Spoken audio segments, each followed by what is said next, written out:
Isipin mo, isang napakalawak na lupain na puro disyerto. Sa umaga, sobrang init, parang sinusunog ang balat mo. Sa gabi naman, sobrang lamig, parang nagyeyelo ang hangin. Walang hari na namumuno sa lahat. Walang iisang batas na sinusunod ng buong rehiyon. Walang central government. Ganito ang Arabia bago dumating ang Islam. Isang mundo ng mga tribo. Isang mundo ng digmaan, kalakalan at sari-saring paniniwala. Isang panahong tinatawag sa Islamic tradition na Jahiliyyah o ang panahon ng kamangmangan.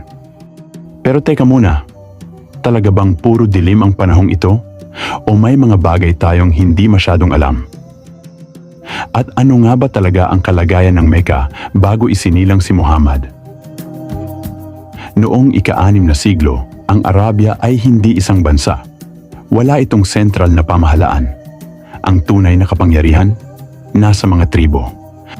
Bawat tribo may sariling batas. May sariling leader. May sariling kultura. Ang loyalty ng isang tao ay hindi sa estado, kundi sa kanyang angkan. Kapag may napatay na miyembro ng tribo, obligasyon ang maghiganti. Hindi ito opsyon. Hindi ito pakiusap. Ito ay tungkulin. At ang ganitong alitan, pwedeng tumagal ng 10, 20, minsan 50 taon. Sa lipunang iyon, ang karangalan ay mas mahalaga pa sa buhay. Mas mabigat ang reputasyon kaysa kayamanan. Pero hindi puro digmaan ang Arabia. Mayroon din silang malalim at mataas na kultura ng panitikan. Ang tula noon ay hindi lang basta sining. Ito ang social media ng kanilang panahon. Ang mga makata, sila ang historian, sila ang influencer, sila ang tagapagsalaysay ng karangalan ng kanilang tribo.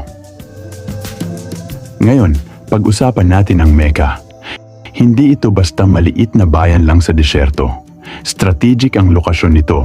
Nasa gitna ng rutang pangkalakalan sa pagitan ng Byzantine Empire at Persian Empire. Dito dumadaan ang mga caravan na may dalang pampalasa, tela, insenso at iba't ibang produkto. Dahil dito, yumaman ang ilang tribo. Lalo na ang Quraysh, ang tribo kung saan ipinanganak si Muhammad. Unti-unting naging economic hub ang Mecca. Pero hindi lang kalakalan ang dahilan kung bakit mahalaga ang lungsod na ito. May mas malalim pa. Ito ang sentro ng pilgrimage. Bago pa dumating ang Islam, ang Kaaba ay isa ng sagradong lugar. Ayon sa Islamic tradition, itinayo ito ni Abraham at ng kanyang anak na si Ishmael bilang lugar ng pagsamba sa iisang Diyos. Pero sa paglipas ng panahon, nagbago ang paniniwala ng maraming Arab. Unti-unting napuno ang Kaaba ng mga rebulto. Sinasabi ng ilang historical sources na mahigit 300 Diyos-Diyosan ang nakapaligid dito. May Diyos para sa ulan, may Diyos para sa digmaan, may Diyos para sa kapalaran. Karamihan sa mga Arab noon ay polytheistic, pero hindi lahat. May mga Hudyo, may mga Kristiyano, at may tinatawag na mga Hanif, mga taong naniniwala o naghahanap ng pananampalataya sa iisang Diyos. Ibig sabihin, hindi simpleng kwento ang Arabia noon. Religiously diverse ito. Tinawag ng Islamic sources ang panahong ito na Jahiliyyah, panahon ng kamangmangan. Sa ilang tribo, may mga gawain na itinuturing na brutal, matinding tribal revenge, slavery. At sa ilang lugar, mababa ang pagtingin sa kababaihan. Pero mahalagang tandaan, hindi pare-pareho ang lahat ng tribo. May mga babaeng negosyante, may mga babaeng may impluwensya at kapangyarihan. Iba-iba ang kultura, depende sa rehiyon. Sa madaling salita, hindi ito simpleng madilim na panahon.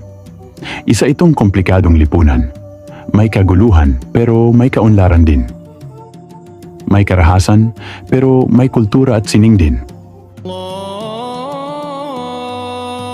Sa ganitong mundo, ipinanganak si Muhammad noong bandang 570 CE. At ang mensaheng dala niya? Simple, pero radikal para sa panahong iyon. Paniniwala sa iisang Diyos. May pananagutan ang tao sa kanyang mga gawa, At ang lahat ay pantay-pantay sa harap ng Diyos. Unti-unti nitong hinamon ang idol worship. Hinamon nito ang ilang social practices ng Arabia. At mula roon, nagsimula ang isang pagbabago na babago hindi lang ang Arabia, kundi ang buong mundo. Ang Arabia bago ang Islam ay hindi lang kwento ng kaguluhan. Ito ay kwento ng kultura, ng kalakalan, ng panitikan, at ng paghahanap ng katotohanan. At kung gusto nating maintindihan kung paano nagsimula ang Islam, kailangan muna nating maintindihan ang mundong kanyang ginising.